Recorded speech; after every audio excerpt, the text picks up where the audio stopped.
Halo semuanya, selamat berjumpa kembali di tahun 2021.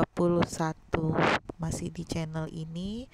Sekarang kita membahas mengenai penelitian pendidikan matematika. Tentu saja di era yang saat ini kita sedang hadapi adalah era new normal. Materi ini sudah pernah disampaikan pada webinar pendidikan matematika yang dilaksanakan Juni 2020 lalu. Nah, karena kita sekarang ada di era new normal, berarti apa sih yang bisa kita lakukan untuk edukasi di masa yang akan datang atau future education? Apa yang sudah kita lakukan selama ini dari semasa awal pandemi sampai dengan hari ini, dari kebijakan BDR sampai mungkin nanti kebijakannya sudah mulai di hybrid learning. Nah, itu yang mungkin akan kita jadikan sebagai modal, apa sih nanti yang bisa kita berikan untuk siswa-siswa sehingga mereka bisa optimal dalam pembelajaran matematika, dan itu yang akan kita teliti di ranah pendidikan matematika terutama di era new normal. Nah, pastilah ini akan terkait dengan digitalisasi dan pendidikan gitu. Pendidikan yang terdigitalisasi, pendidikan yang memang terintegrasi dengan dunia digital. Karena mau tidak mau ketika kemarin BDR sudah mulai diterapkan, kebijakan BDR belajar dari rumah sudah mulai diterapkan, digitalisasi ini sudah hampir menyentuh seluruh ranah pembelajaran di sekolah gitu. Berarti framework penelitian pendidikan pun sudah mulai harus beranjak pada media-media atau integrasi antara pembelajaran yang berbasis digital ini. Latar belakang masalah yang diambil kita bisa melihat dari sisi-sisi yang lebih luas, mulai dari sisi internasional. Ya, ini saya kasih contoh dari hasil PISA 2018. Dari hasil PISA 2018 ini dikatakan bahwa Indonesia itu kalau skor keseluruhan PISA-nya dari reading, mathematics and science itu termasuk negara yang bisa mempertahankan skornya. Bertahan di posisi yang mana kita juga belum tahu, nanti kita lihat. Atau bahkan meningkatkan katanya. Tetapi kalau misal kita lihat dari parsialnya, improving di matematik nggak ada Indonesia, improving di reading juga Indonesia tidak ada, improving di science juga tidak ada. Tapi kalau integrasi semuanya, Indonesia itu bertahan posisinya katanya. Nah, ini bisa jadi latar belakang dari PISA sebelumnya sampai dengan hari ini tidak ada peningkatan literasi matematiknya siswa Indonesia. Apa masalahnya? Bisa tidak masalah itu kita ubah dengan model yang misalkan kita akan teliti nanti gitu. Nah, ini tadi kita lihat Indonesia tuh katanya bertahan dari ketiga skor ini. Jadi memang kalau misal dibandingkan dengan skor yang lalu di sini, ini long term trend katanya of change in performance 3 years period. Dalam periode yang lama memang dia difference-nya ada gitu, selisihnya positif. Tetapi kalau yang short term dari 2015 ke 2018 itu turun. Tapi kalau misal dari 3 periode bisa itu bertahan memang. Dan kalau misal kita lihat lagi di sini, ini nih yang 0,6 ini persentase siswa yang ada di level atas performanya, prestasinya yang ada di level 5, level 6.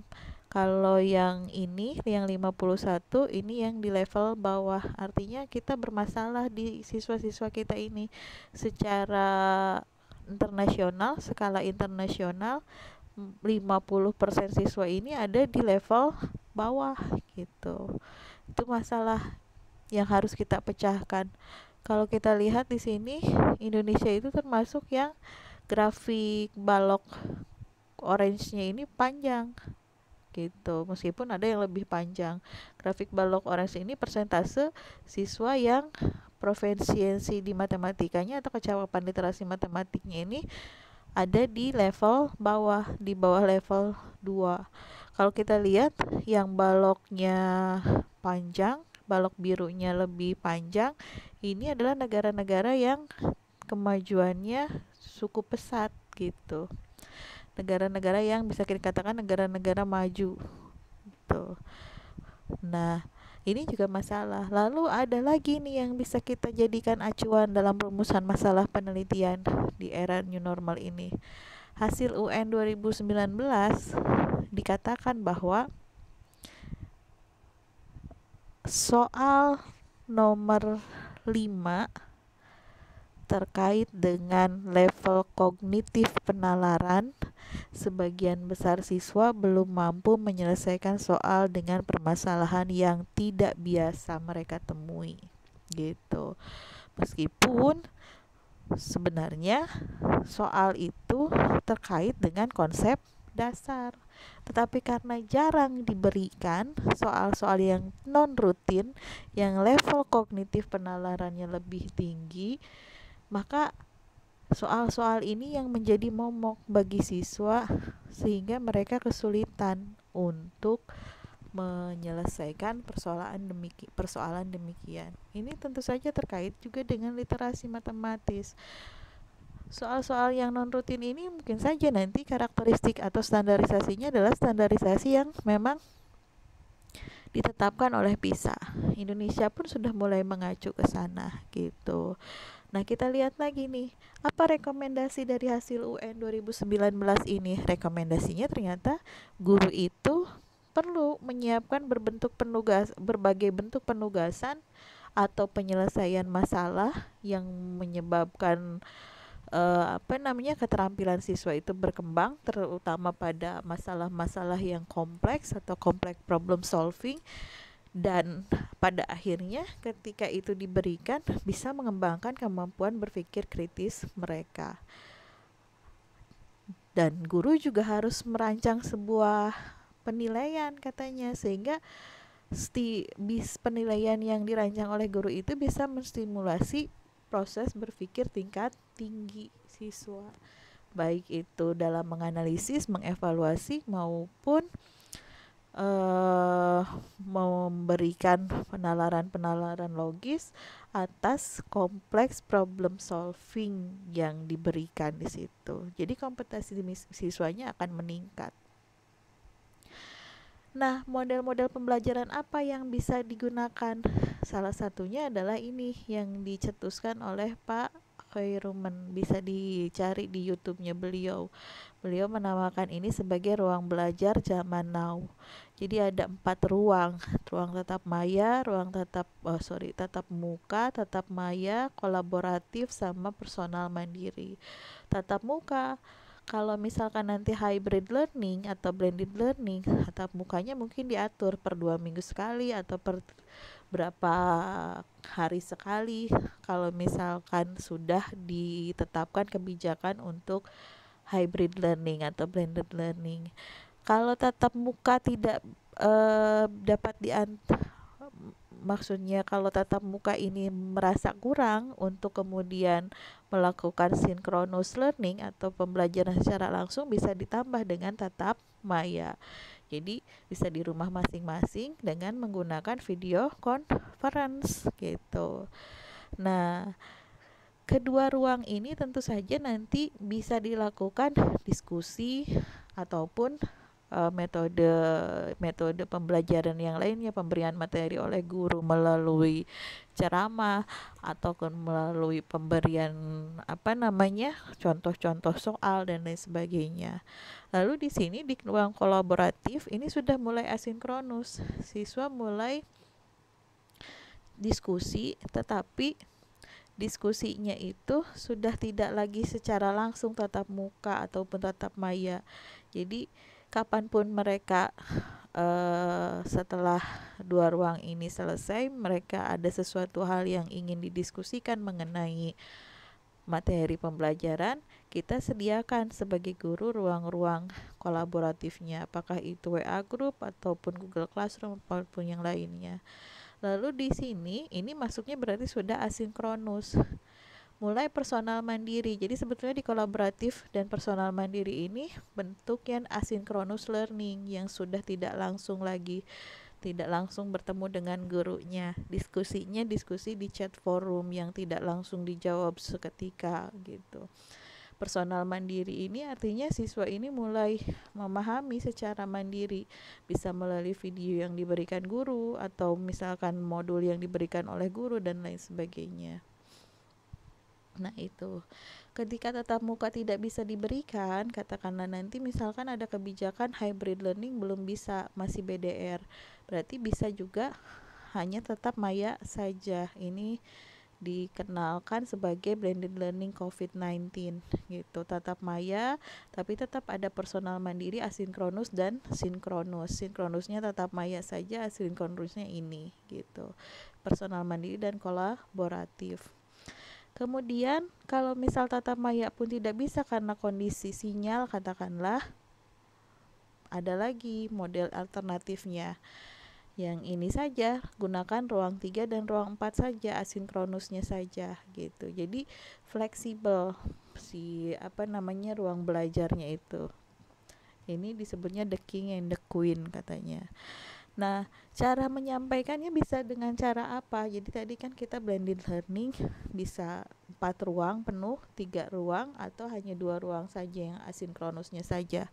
Penyampaiannya bisa dengan pedati. Ini masih diusung sama Pak Khairuman ya, bisa dicari di YouTube-nya beliau, Wes Khairuman.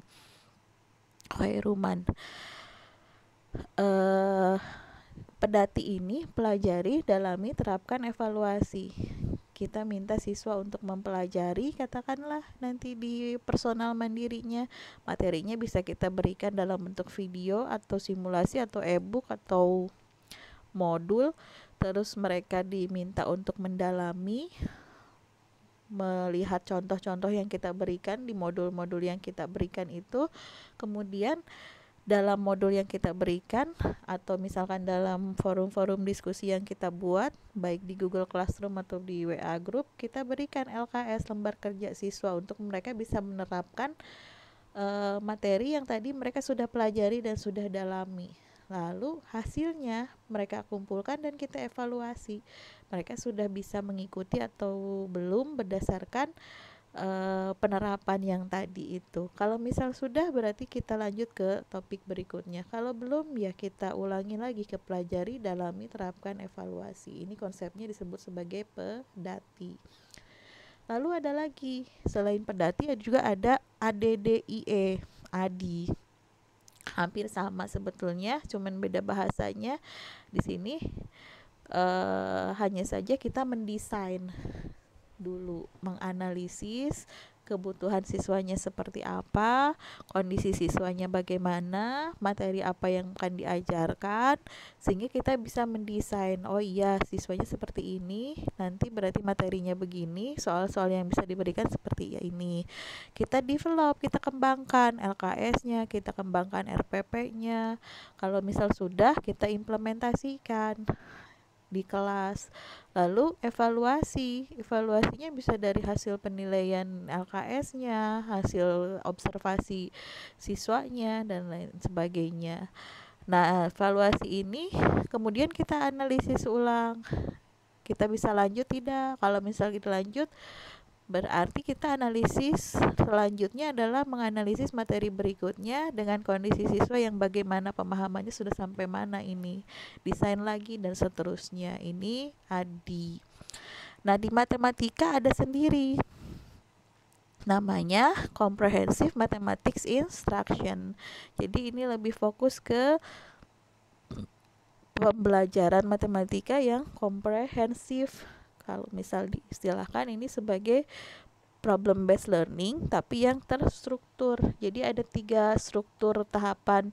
Tahap mereka mengembangkan pemahaman, develop understanding, tahap di mana mereka bisa memperkuat tentang pemahaman yang sudah mereka dapat di develop, yaitu solidify understanding, dan tahap di mana mereka betul-betul melatih skill mereka tentang apa yang sudah mereka pahami di dua tahap sebelumnya gitu.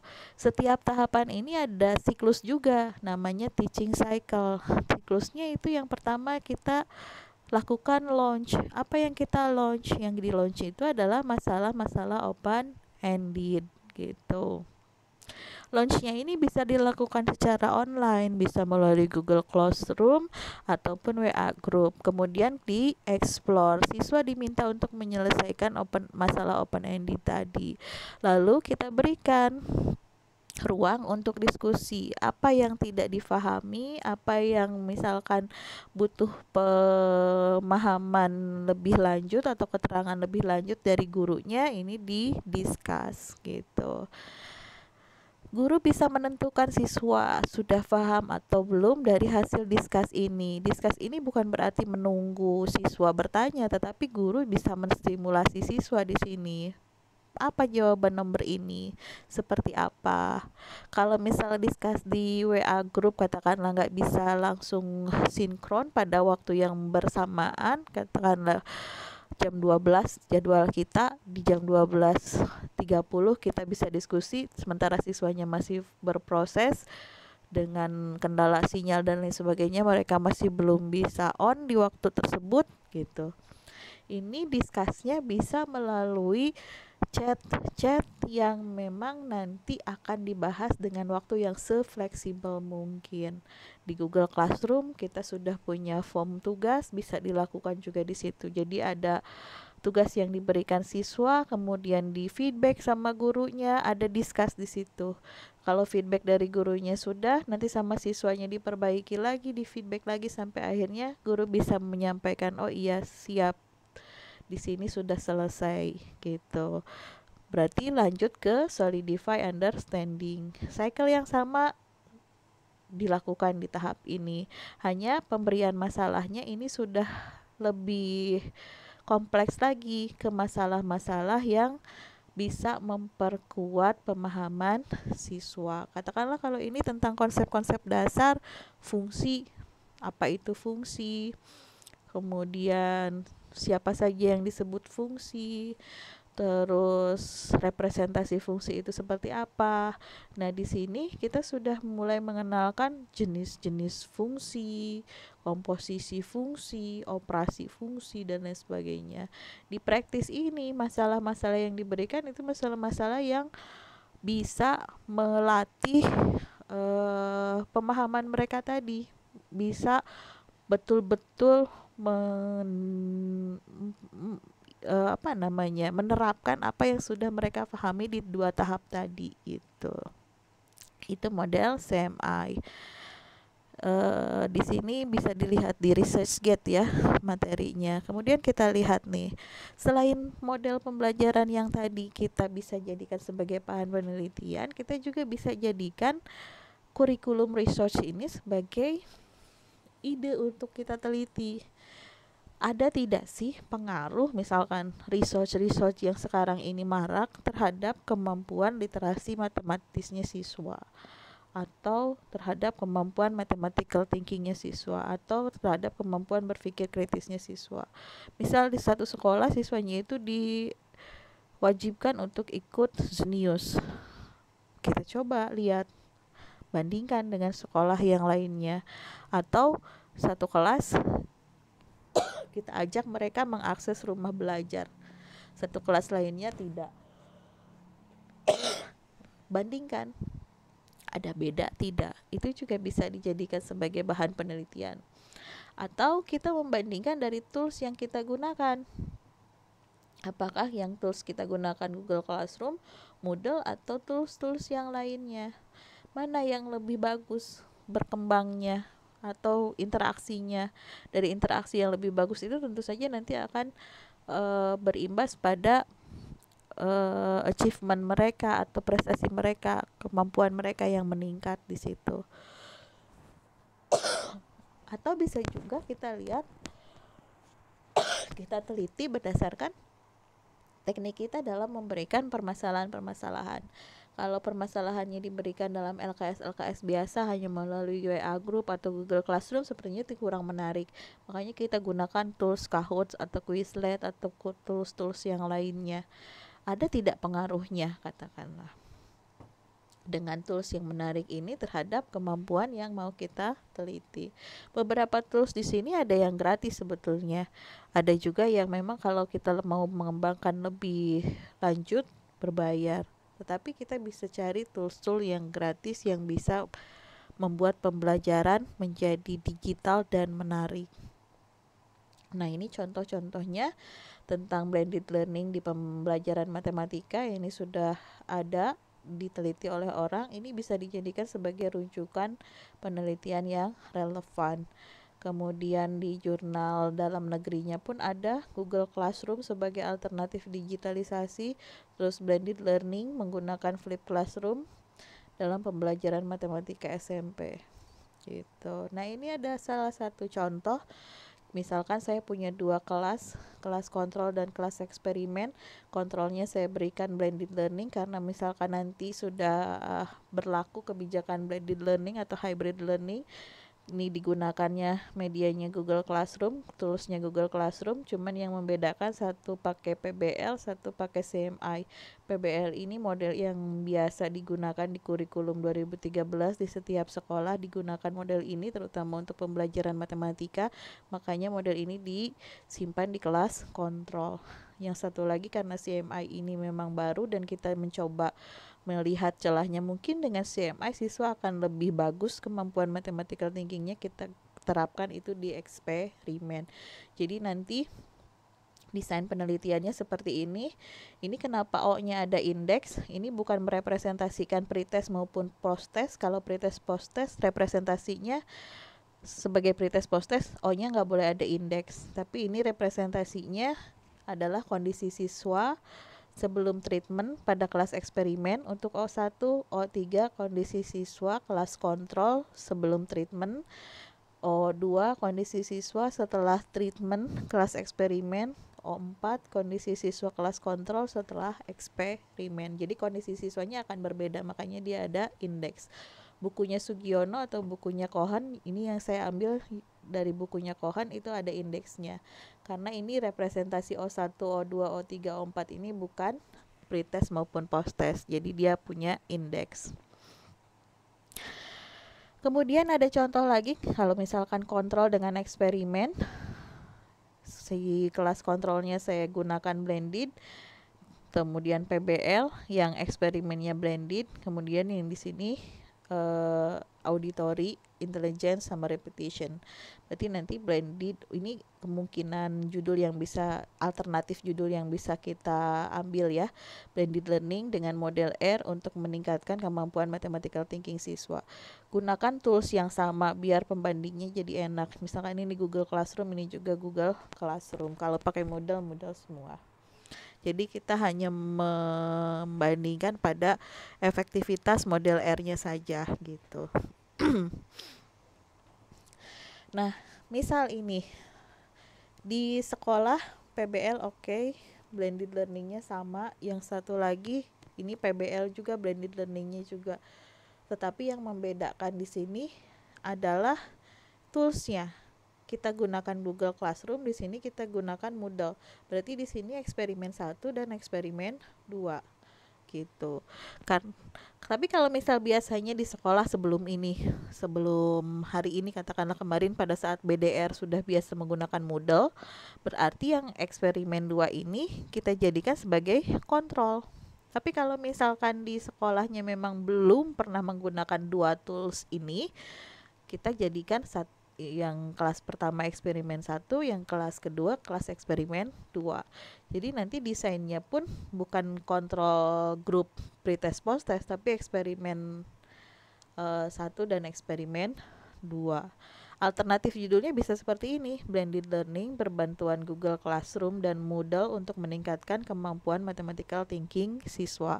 Atau bisa juga peningkatan kemampuan mathematical thinking siswa melalui blended learning berbantuan Google Classroom dan Moodle katakanlah. Atau bisa seperti ini, PBL Google Classroom, PBL Google Classroom sama, cuman model blendednya ini yang kita bedakan gitu. Ini pakai rotation model, yang satu lagi pakai flip classroom. Ini kembali lagi ke kebiasaan di sekolah. Kalau selama BDR yang lalu sekolah sudah menggunakan flip classroom, berarti ini kita jadikan kelas kontrol. Tapi kalau misal memang kedua kelas ini belum pernah digunakan di sekolah yang kita mau teliti gitu, berarti ini jadi eksperimen 1, ini jadi eksperimen 2. Ini alternatif judulnya bisa seperti ini: blended learning, rotation model, dan flip classroom untuk meningkatkan kemampuan mathematical thinking siswa. Di X1, X2, treatment yang pertama, treatment yang kedua. Nah, bagaimana kita akan melakukan penelitian eksperimen? Yang pertama tentu saja, apa sih permasalahannya? Tadi kan permasalahannya bisa kita lihat dari skala internasional berdasarkan PISA, hasil PISA 2018 atau hasil UN, atau misalkan kondisi di regionalnya itu sendiri seperti apa, lokal sekolahnya seperti apa. Kemudian formulasikan hipotesisnya. Kira-kira nanti permasalahan-permasalahan yang terjadi itu bisa diselesaikan dengan model pembelajaran apa gitu. Kemudian kita select variabel-variabelnya itu yang mau kita teliti, sehingga kita bisa melihat tes atau uji apa yang bisa menjawab menjawab hipotesis yang kita ajukan tadi gitu. Kemudian tentukan seperti apa desain eksperimen yang mau kita lakukan, mau kontrol eksperimen atau eksperimen 1, eksperimen 2. Terus populasi samplingnya mau siapa, kemudian instrumennya apa saja, mau menggunakan soal uraian, berapa soalnya, mau menggunakan angket, seperti apa angketnya, mau wawancara, bagaimana pedoman wawancaranya gitu. Nah, misalkan instrumennya sudah ada, instrumen ini sebelum digunakan harus diuji dulu validitasnya, reliabilitasnya. Jadi si instrumen ini harus diuji validitas, kemudian reliabilitas, kemudian daya pembeda, kemudian indeks kesukarannya. Kalau yang soal tadi ya, kalau sudah diuji validitas, reliabilitas sama tingkat kesukarannya, berarti nanti kita bisa lanjutkan ke yang lainnya, yang langkah berikutnya. Diuji katakanlah sudah bagus semua gitu ya, berarti kita gunakan semua. Tetapi kalau misalkan daya pembedanya ada yang tidak bagus atau indeks kesukarannya ada yang tidak bagus, berarti kita harus merevisinya, atau kalau tidak bisa direvisi berarti kita harus membuang soal tersebut gitu.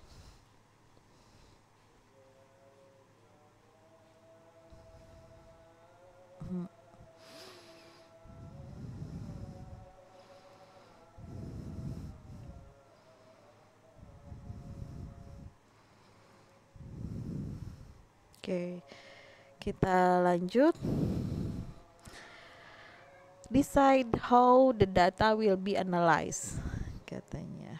Ini saya mau coba hapus, tapi ternyata tidak bisa menghapusnya.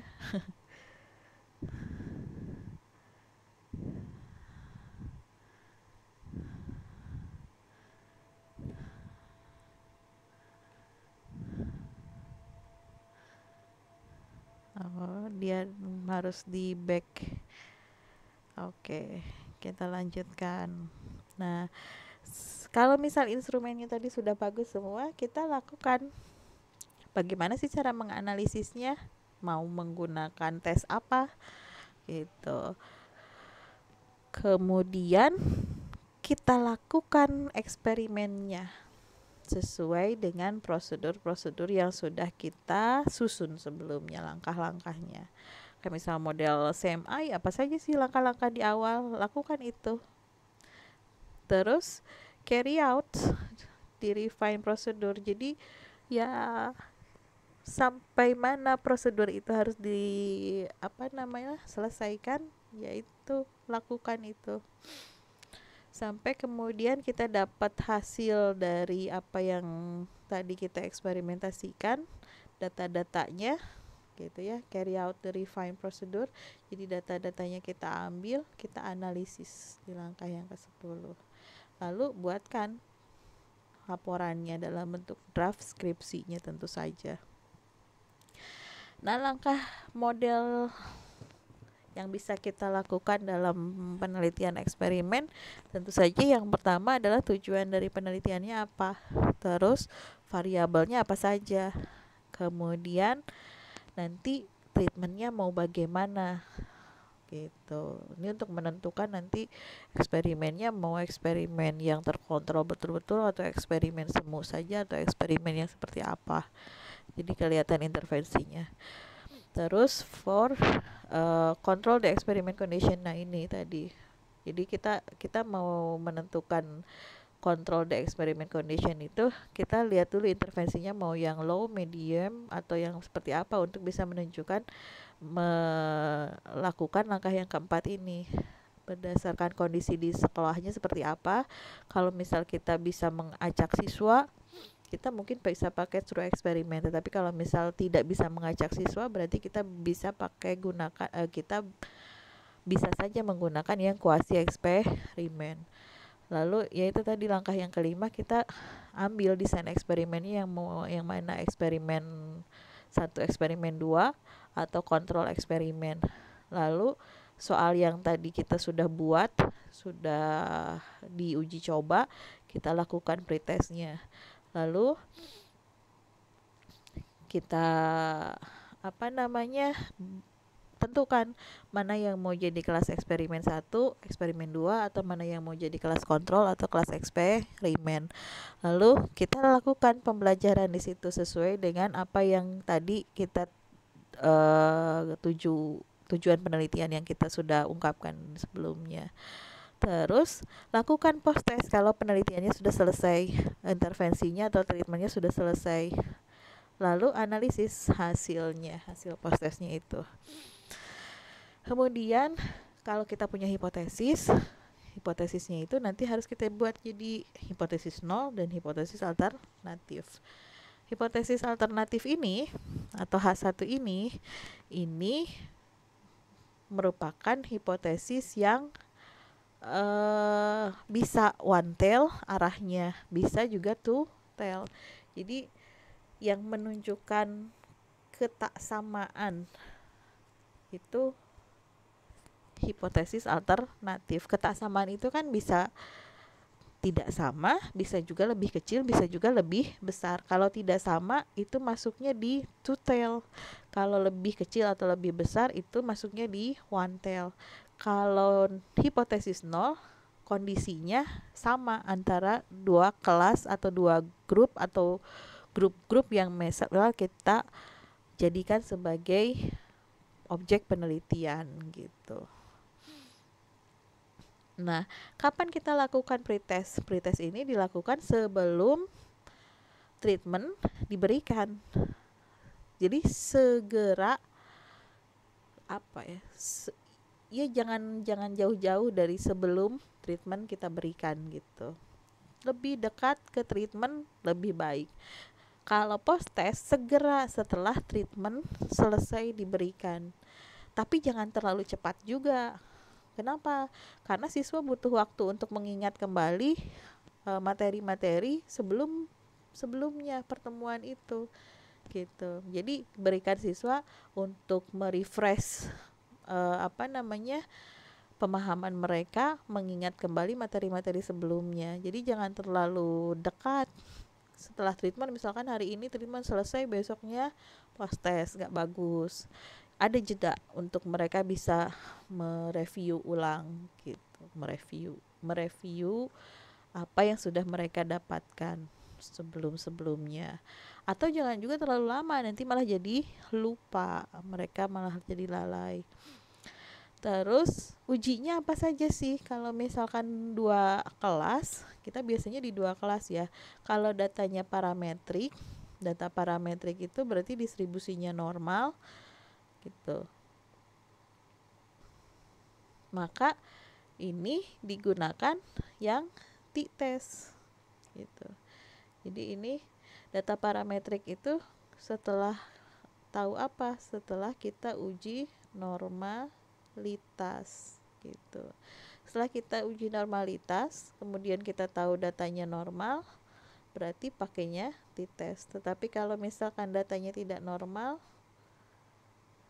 distribusi datanya tidak berdistribusi normal, berarti kita gunakan yang ini padanannya, Mann-Whitney atau Wilcoxon test gitu. Nah, kalau datanya lebih dari 2 kelas, katakanlah 3 kelas yang kita bandingkan, berarti pakai ANOVA, padanannya ANOVA, Kruskal-Walsh. Kalau misalkan kita membandingkannya bukan data-data yang dalam interval, berarti kita pakai yang chi-square test gitu. Tapi jarang-jarang digunakan ini untuk di penelitian pendidikan. Biasanya kita carinya di skor testnya, bukan dia sudah tuntas atau belum, sudah ada hubungan tidak antara kriteria ketuntasan misalkan dengan sikap siswa. Biasanya ini menggunakan yang chi-square test gitu. Jadi kategori datanya masuknya ke data nominal atau ordinal dan dikategorikan datanya. Kemudian kita bisa lihat di sini t-test for parametric data. Jadi kalau misal data kita parametrik, si t-testnya itu bisa independen, bisa yang pair relatif. Jadi kalau independen tadi bisa kelas kontrol dengan kelas eksperimen, kita bandingkan. Kalau yang related itu biasanya kelasnya satu, one group, tapi ada 2